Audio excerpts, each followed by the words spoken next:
نام خداوند بخشاینده و مهربان. امروز یک عکس 3x4 برای شهادت نامه و یگان چیز که ضرورت می باشه ما می خواهیم که همین قسم جور کنیم. به خاطر جور کردنش میریم فتوشاپ خدا در اول باز میکنیم. وقتی باز شد میریم یک عکس که انتخاب میکنیم داخل فتوشاپ ما باز میکنیم. وقتی باز شد عکس ما را 3x4 در قسمت کرپ سایزش نوشتم در سایزی که خواسته باشیم. ما طور مثال 3x4 میخوایم بر شهادت نامه و ضرورت می باشه.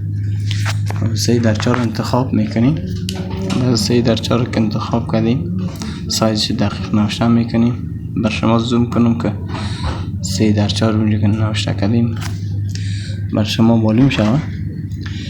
این قسمت 3 سانتی متر و قسمت هم هایدش 4 سانتی متر درازیش هر دوش نوشته کردیم. بعد از اون سر عکس انتخاب میکنیم. تا که عکس انتخاب کردیم این قسمت باید عکس در وسط قرار بگیره. بعد از اون انتخاب کردیم دقیق شد که عکس در وسط آمد منظم شد. بعد از اون انتر میزنیم. انتر که زدیم عکس ما کرپ شد. حالا آماده میریم به خاطری بک‌گراند چسب بین ببریم. کمک سیاهی داشت به خاطری کار زوم میکنم بر شما. کنترل ال میزنیم تا که عکس ما شفاف بسازه. کمک ماسک در رنگ سیاه میاریم. کمک روی موی کمک سیاه تر بسازه. به خاطر کمک زیادتر ساختیم برای بعدش عکس ما را انتخاب کردیم. این کار را انجام شد. بعد از کار میریم کمک یکان داغگیری باش داغگیری میکنیم. طور مثال کردنش کم سیاه برش طول انتخاب میکنیم کمک سفید شود سیاه نمانه. بینیم که گردن و روش منظم شد دیگه عکس ما مشکل نداشت. میریم یک عکس دریشی رو باز میکنیم در فتوشاپ خودم میاریم.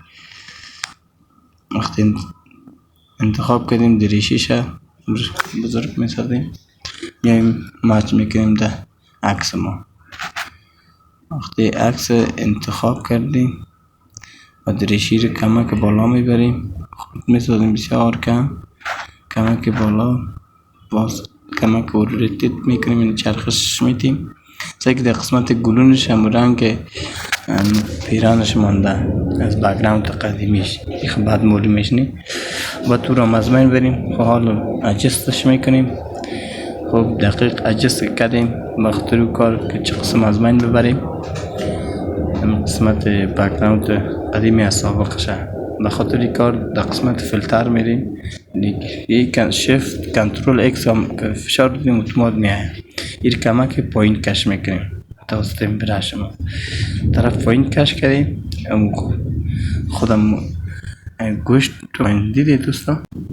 خب وقتی که کار کردیم که پایین کشش میکنیم اوکی. حالا سعی کنین گم شد رنگ آبیش. خدای قسمتی که انجام دادیم باز هم سعی میکنیم که ریشی ما اگر کجا کمک روتیتش کنیم که منظم دقیق تر عکس ما بیاید. کمک زومش کردیم باز در قسمت برش میریم برش انتخاب میکنیم که کمک زوم کنم بر شما. این قسمت کمکی طرف کش میکن طرف داخل چهار کمان خود این قسمت که انجام شد. خب باز حال کمک عکس ما کچ معلوم میشه.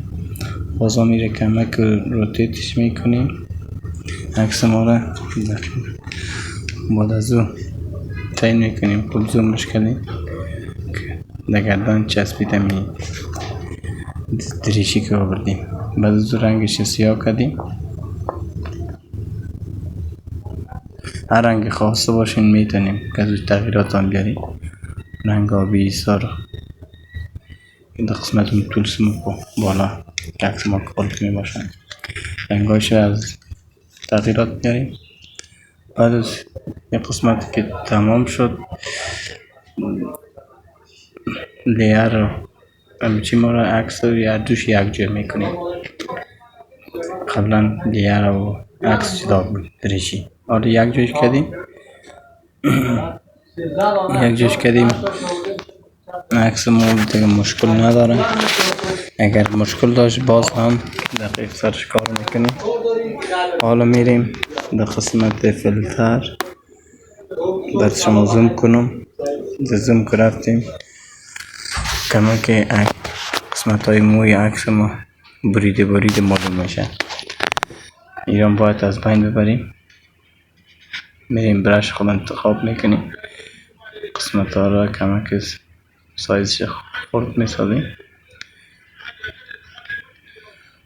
سایزی که خود بسازیم قسمت هم رنگش سیاه تغییرش میدیم. رنگ سفید انتخاب میکنیم. برش ما رنگ برش ما را خوب زوم میکنیم که قسمتش مثلاش این جایش که پیش بر اومدیه رو از بین میبریم. خب عکس ما رو زوم اوتش میکنیم. بعد از زوم اوت کردیم میریم یک صفحه انتخاب میکنیم 10x15 یا 4x6 سایز ورقه هر سایزی که خود ما خواسته باشیم پرینت کم رو انتخاب میکنیم. باز روتیت 180 میگیریم بالا میبریم. آلت شفت محکم میگیریم دوتا، باز کنترل ای میکنیم هر دوش گروپ میسازیم. بعد از او باز آلت شفت انتخاب میکنیم، باز کنترل ای میکنیم تمام بشه گروپ میسازیم. باز آلت شفت انتخاب میکنیم که یک اندازه بیه. حالا کلش تمام بشه گروپ میسازیم. بعد از که گروپ ساختیم رنگش کمک تغییرات میاریم. این قسمت که شفاف شد رنگ سرخی شد. بعد از که رنگش جور کردیم عکس ما رو کمک حالا گروپ ساختیم. این باید در وسط بیاریم. اول میریم در قسمت فیلتر که عکس ما رو فوتوشاپ خوب وقتی پرینت کنیم با کیفیت بیایه شارپ پرینت انتخاب میکنیم. بعد از شارپ پرینت ان شارپ ماسک انتخاب میکنیم. درجه سعی کنید بالا برمان نشان میده و فیصدیش کم یاد میکنیم که پرینت میکنیم خوب شفاف بیایه عکس ما خیره نبیایه. شاید دوستا دیده باشه اونجا پرینت میکنه عکس خیره تمیم مشکل شد. خب این انتخاب کردیم زون این میکنیم میشه زون اوتش کردیم. بعد زون میریم سنتر انتخاب میکنیم پرینتر ما را. قسمت پراپرتیز هم سایز ورق پیشتر انتخاب کردیم اور انتخاب میکنیم. سایز ورق انتخاب زوم میکنم براتون که نشان بدم سایز ورق 10x15 سانتی یا 4x6. 4x6 ورق ما باردلز داشته باشه نداشته باشه انتخاب میکنیم. در قسمت اپسون مات انتخاب میکنیم های کوالیتی کیفیت عکس ما بالا باشه. بعد از او اوکی میکنیم اوکی پرینت میشه دیگه. این شد امروز درس ما.